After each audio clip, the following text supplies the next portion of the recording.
son has returned. The end is finally upon us as God of War 3 marks the finale of Kratos' Revenge trilogy.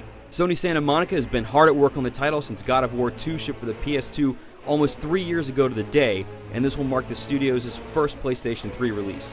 The expectations have been understandably sky high, and for the most part, God of War 3 delivers where it counts. It's epic, brutal, bloody, and at times it's almost inarguably the best looking game we've ever seen.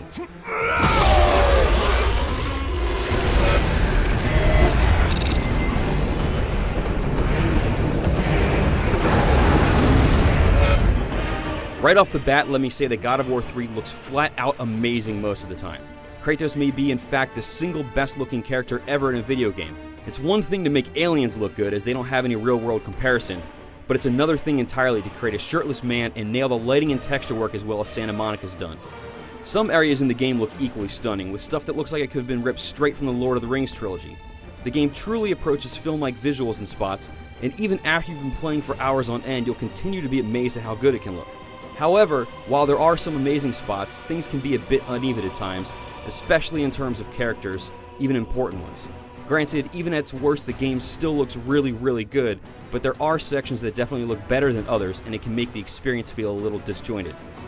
Speaking of disjointed, the story isn't as tight as the other titles in my opinion. That's not to say that it's bad, and I really like how things are left at the end, but it sort of feels like the story wasn't quite set in stone early enough, as it seems a little patched together at points.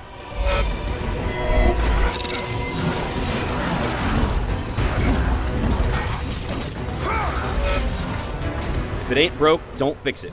Yep, this is unmistakably a God of War game with the same mechanics, puzzle types, and so forth that we've played a few times already. That's not a complaint by any stretch of the imagination, but don't expect a revolution in terms of gameplay in the franchise's jump to the PS3. What you can expect, however, are some of the biggest and most epic scenes you've ever seen in a video game. In expected God of War fashion, the game starts off in a huge way with you fighting on top of Gaia as she climbs Mount Olympus. The scale of this scene is nothing short of incredible, but it's not the last time you'll be blown away by the game's astounding scale. Likewise, you'll find some fantastic boss battles throughout the game. Many have more than one part, and while some aren't as great as others, there are still some seriously awesome and brutal fights in store for you that we won't spoil here.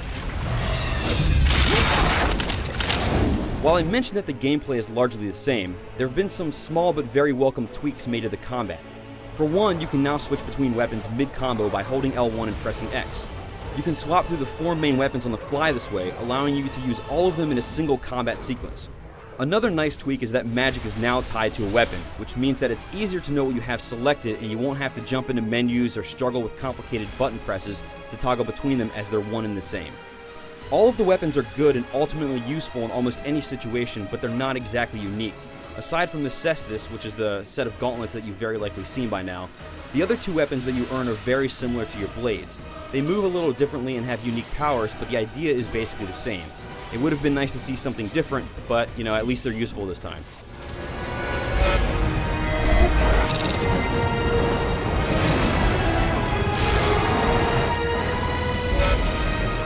God of War 3 is a fantastic action game that caps off Kratos' console trilogy very nicely. It's not perfect, feeling a little disjointed and uneven at times, but the overall experience is still stellar. You're probably already going to buy it anyway, but you'll be happy to know that your money will be very well spent.